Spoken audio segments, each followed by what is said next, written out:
Before we begin, I just wanted to remind you that the listener survey is still open. On reaching 50 episodes, I wanted to get a better idea of what you like about the show, what you think the next 50 episodes should sound like. So if you have 5 minutes, I'd love to hear what you think. It's at wttepodcast.com/survey.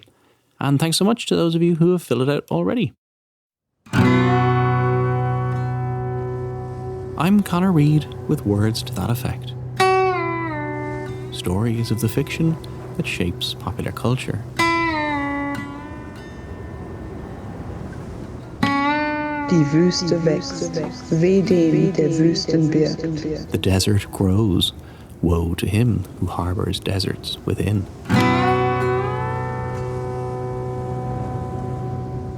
Well, I suppose my inspiration for the book was a pretty unusual one. For many years, before I actually started writing the thing, I was obsessed with a line from the philosopher Friedrich Nietzsche, and it appears in a piece of poetry that Nietzsche wrote. Die Wüste wächst. The desert grows. Woe to him who harbours deserts within. Weh dem, der Wüsten birgt.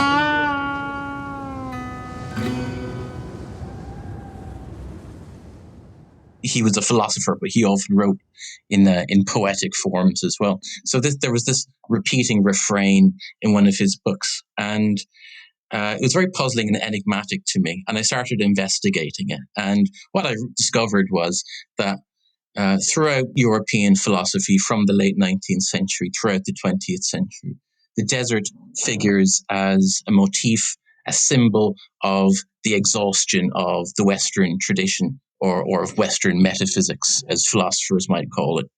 And this has to do with the decline of Christianity and things like that. I'm talking to Dr. Aidan Tynan.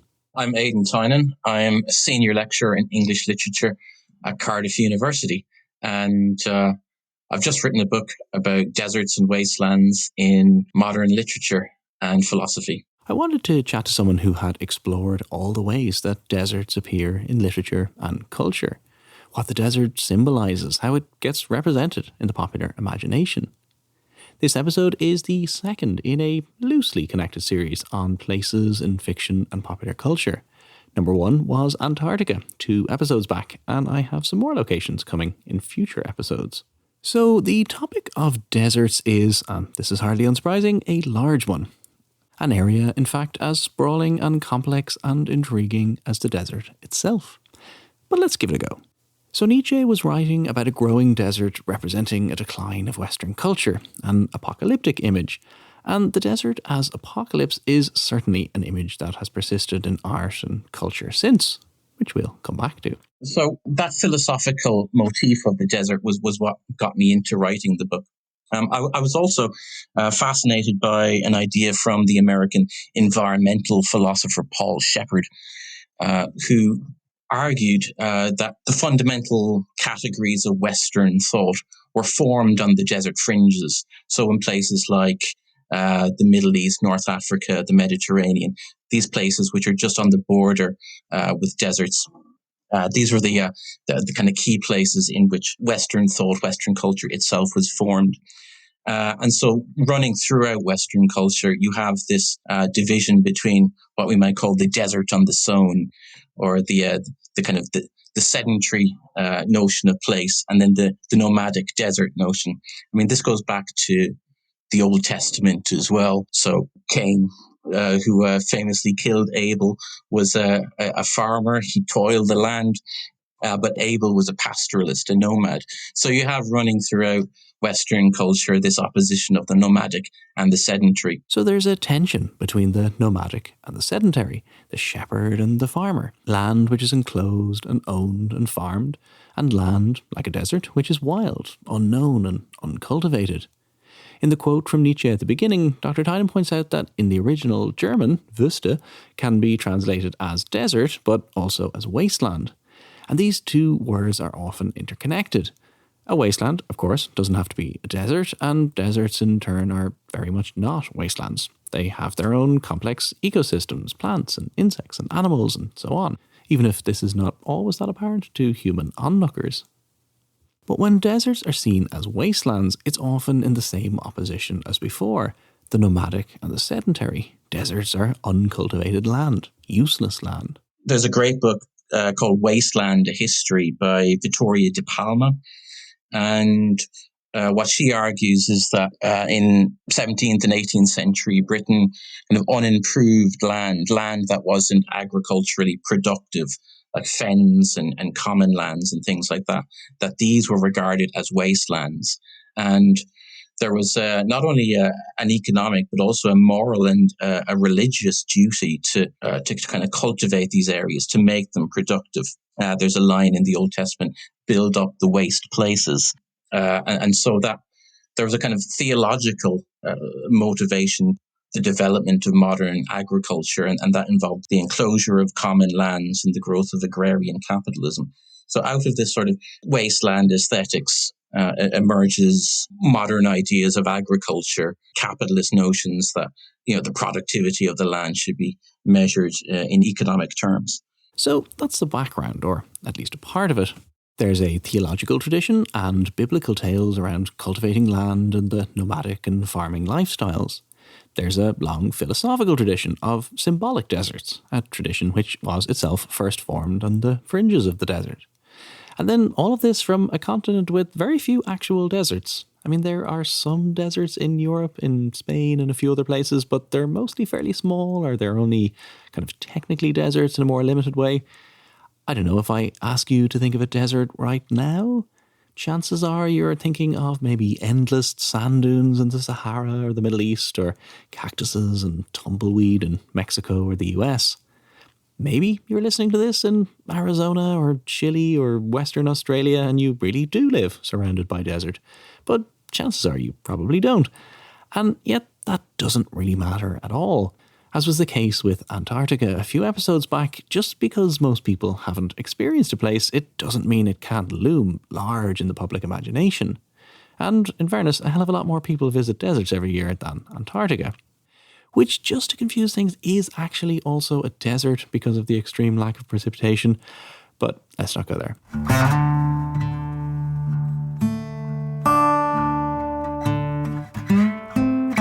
So how do we tend to imagine and portray the desert? And what does it say about us and our relationship to each other?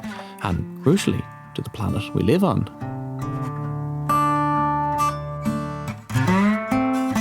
So I touched on this at the very beginning, but there is a strong apocalyptic strain running through our depictions of deserts. The Mad Max franchise perfectly encapsulates this. Set in a dystopian desert wasteland future, the series of films has been hugely influential on depictions of post-apocalyptic worlds. More recently, the ridiculous and utterly wonderful Mad Max Fury Road revisited and reinvigorated the franchise 30 years after the end of the original trilogy. And there's more to come. The 5th instalment is due for release in 2023, and fittingly for this discussion is entitled Mad Max: The Wasteland.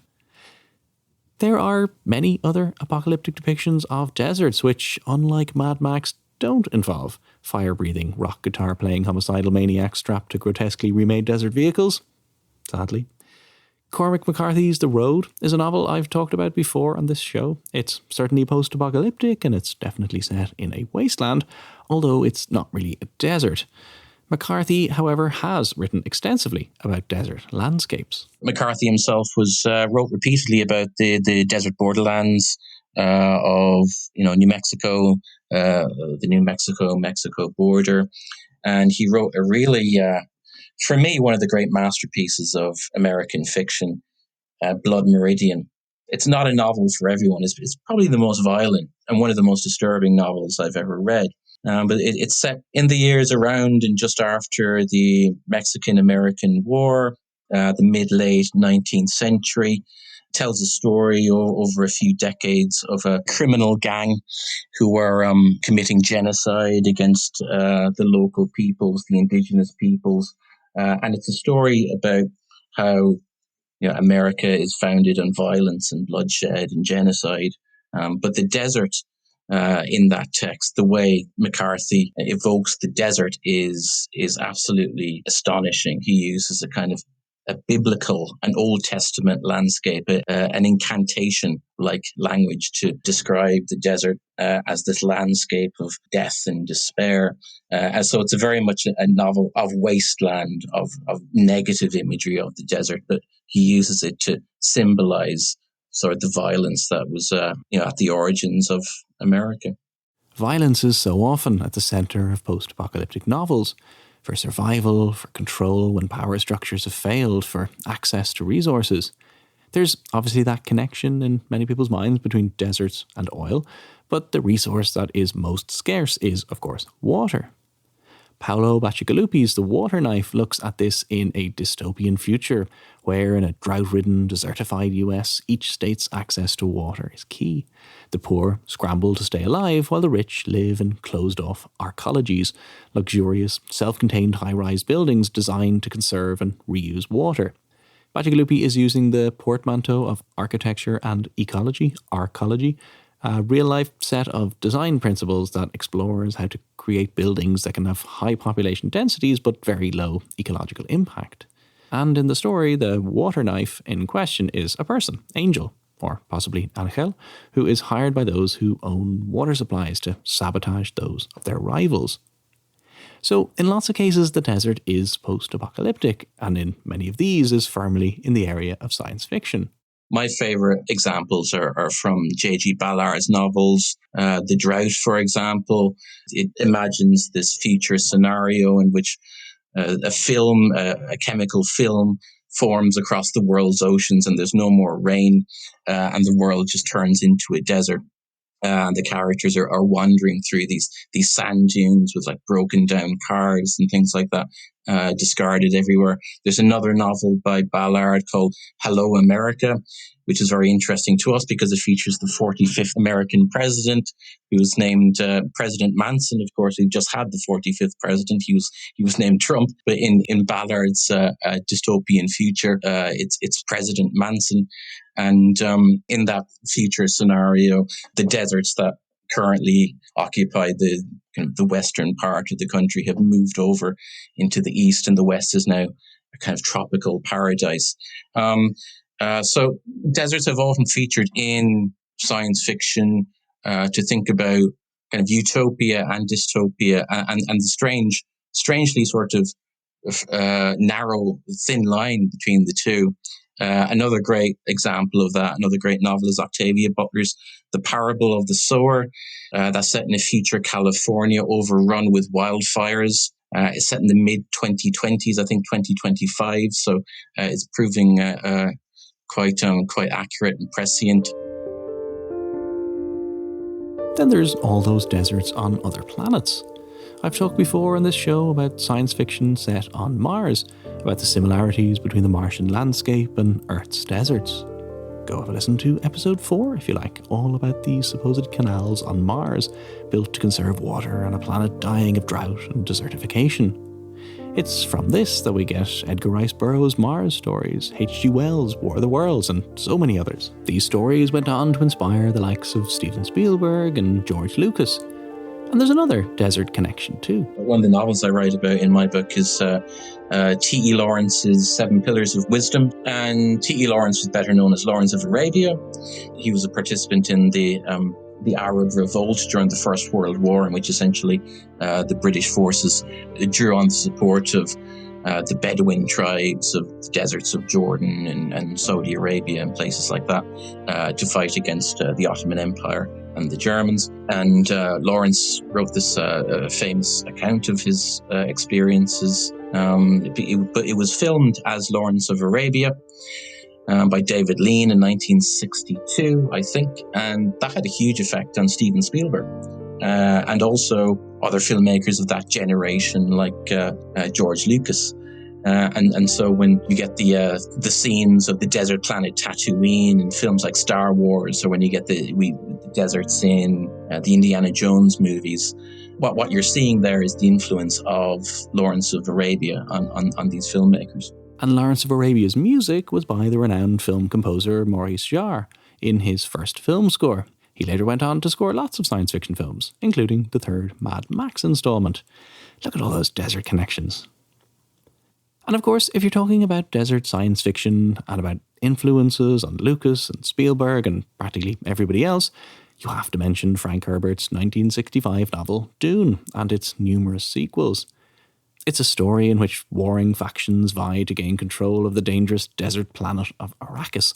So important because it's the only place where a hugely valuable drug is available: the spice. There's courtly intrigue and subterfuge, but there's also a carefully and beautifully realised desert ecology, with water scarcity at its centre. There's a new film version being released later this year, actually. So, before we go on, I wanted to take a very quick break to tell you about two extremely important things. Firstly, as I'm sure you're aware, this show is part of the Headstuff Podcast Network, and Headstuff Plus is our membership platform, which you can join for €5 plus VAT a month. In return, you get a load of bonus content. So not only the bonus episodes and other lovely things from this show, but extras from every single show on the network. And you help me make more episodes of WTTE for you. So everyone wins. So go to headstuffpodcasts.com, headstuffpodcasts.com, and you can find out more details about all of that. And speaking of head stuff, why not check out another show on the network, like Fail Harder? This is a podcast where host Emma Jane chats to people at the top of their game about failure. This is a really good show. I would definitely recommend it. There have been lots of great guests like Paul Mescal and Panty Bliss and Louise O'Neill and plenty of others.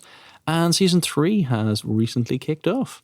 Have a listen. Hello, I'm Emma Jane from Fail Harder, the podcast that chats to people at the top of their game about failure, from their first memory of failure to how they cope with it now. I have some unbelievable guests on the show like Paul Mescal, James Kavanagh, Georgina Campbell, the list just goes on. And of course, we'd be mad to take failure too seriously, so every week I have 20 questions in front of me, numbered at random. Most are straightforward, however some are a little more unconventional, and in the spirit of failure, my guest can pick the numbers. They might not like the results, but life's not fair and neither is my podcast.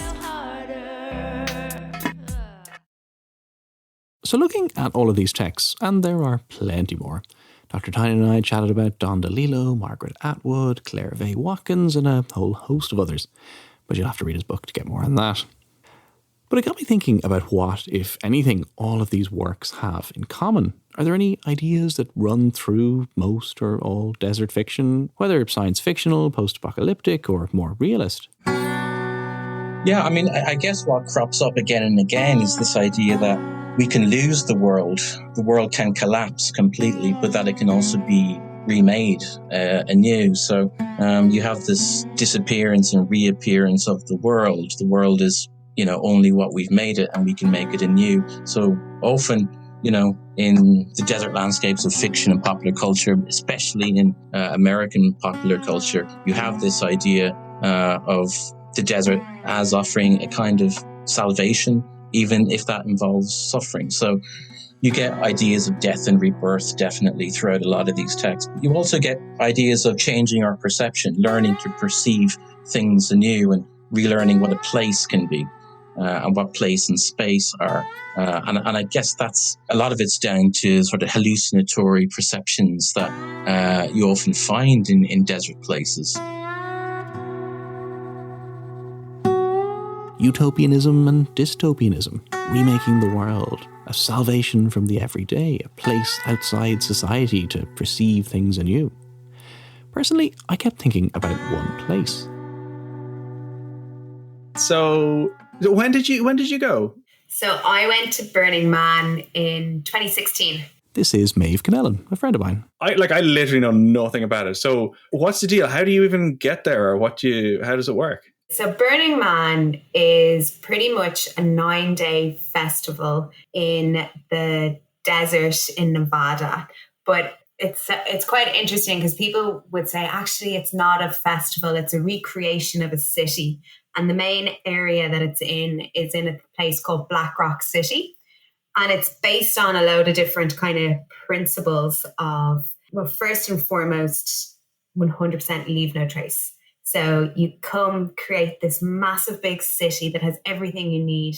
You leave 9 days later and it looks like no one's ever been there. So it's a real appreciation for the land around you and the ecosystem.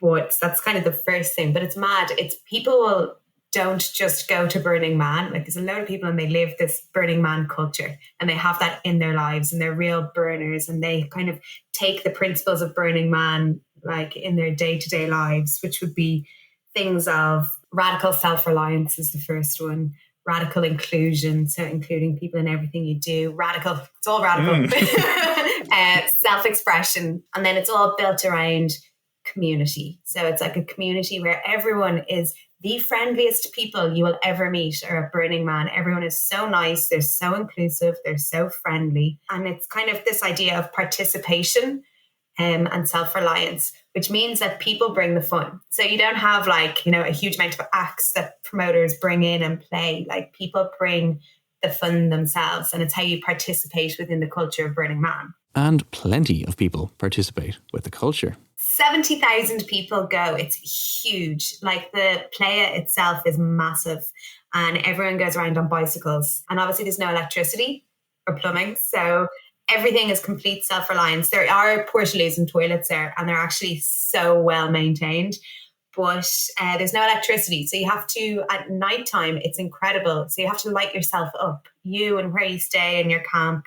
So you have to have like glow in the dark, you know, lights and everything on your bike and all over your body. And then you have these art cars that go around breathing fire. So it gives this real magical kind of, I suppose, like Mad Max kind of feel. And the culture behind the festival, the type of people it attracts, the atmosphere, well, it couldn't really be anywhere but a desert. You have these things called whiteouts. And because the sand is so, I don't even know if you call it sand, but whatever the alkaline, salty powder that creates the desert is so fine that when there is any kind of wind or wind storm or current, it can create these things called whiteouts where it lifts the dust into the air. So that's why you'll always see people walking around with goggles and masks on. It's actually to protect themselves. But walking through a whiteout is so surreal because it could be, 2 o'clock in the day and, completely clear out.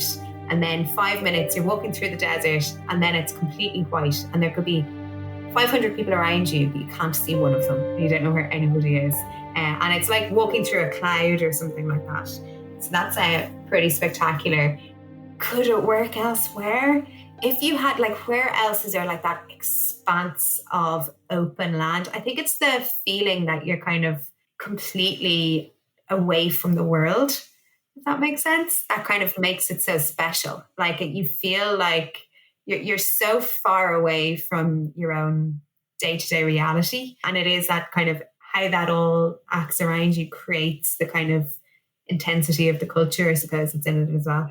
And alongside all this, you have another idea, the desert as symbolising the emptiness and pure superficiality of culture, the desert of the real, in the famous phrase by the French philosopher Jean Baudrillard. He wrote a remarkable travel book called America, or L'Amérique. He spends much of the book just driving through the desert landscapes of Utah, Nevada, Arizona, places like that. So he's not giving you what you would expect from a travel book about America. He's not in New York or Las Vegas or the cities. He's driving through the desert landscapes and he's thinking to himself, these deserts, these are the perfect symbol of what has happened to culture in America, because he's saying in America, culture, and this is his French snobbery coming into play, but in America, culture comes to die. And what we're left with is just this sort of pure superficiality, what he called hyper-reality. There's nothing real about American culture. There's nothing authentic. And he looks at the desert landscapes, the kind of inhuman mineralogical landscapes of the desert, and he's saying this is the perfect symbol for postmodern American culture. And he gives us the phrase in that book, the desert of the real, meaning when you look at postmodern culture, American culture, when you strip away everything, when you strip away the representations, there's no real object underneath. There's just a sort of an emptiness or a desert. And so he gives us this phrase, the desert of the real. Deserts can be symbolic places of cultural and artistic emptiness and superficiality for Baudrillard. But they are also real-life places where emptiness, real or apparent, can be advantageous. Deserts are where things can happen far out of sight of curious or suspicious onlookers, Where better than the deserts of New Mexico for Walter White and Jesse Pinkman to cook up crystal meth in a camper van? But it can also be somewhere that can be conveniently construed as empty when required by governments or corporations, a place to bury toxic waste, say, or to test nuclear weapons. Rebecca Solnit has written a book called Savage Dreams about nuclear testing in the deserts of Nevada and places like that. Dozens and dozens of nuclear bombs were set off, detonated in the deserts of the American Southwest during the Cold War. We think of Nagasaki and Hiroshima as the two kind of nuclear bomb detonations, but there's loads of testing that was going on, and most of those were done in desert places. Let's finish, though, on a more positive note with the concept of salvage punk. It's a term that I take from Evan Calder Williams, who wrote an interesting book called Combined and Uneven Apocalypse. And he contrasts salvage punk with cyberpunk and steampunk. But it's also an idea, I mean, it's essentially the Mad Max scenario where you're living in a world where everything is breaking down. It's a post-apocalyptic world, so you can't really fix anything permanently, or you can't make any new stuff. So you keep having to patch up what you already have. It's an idea explored extensively by another author who has cropped up a number of times on this show, China Miéville. He's written books like The Scar and Railsea, and these are narratives set in post-apocalyptic worlds where salvaging stuff and kind of recycling things is the norm. These are often dirty, chaotic, or anarchic worlds, but they can be beautiful and progressive in so many ways. Because salvage punk is all about like recycling and helping each other, acting collectively and all of that. So, so salvage punk is, it's interesting because it's this kind of dystopian vision of the future, but it also, in some ways, gives us a kind of a guide to how to live better. In William Gibson's famous line, the street finds its own uses for things. But this punk is not cyberpunk, it's not technological, it's ecological. Ecology meaning basically everything is interconnected, and I guess what you get in salvage punk is the idea of just kind of making do and sticking things together and kind of constantly reconstructing the world. So the desert can offer hope and salvation, a place for radical self-expression and self-reliance, a place outside society. In the desert, you may die or you may be reborn again. But deserts too can be wastelands, harsh post-apocalyptic landscapes of violence and conflict, or a stark reminder of the climate crisis facing our planet. Deserts, in the end, are wonderfully, beautifully ambiguous places.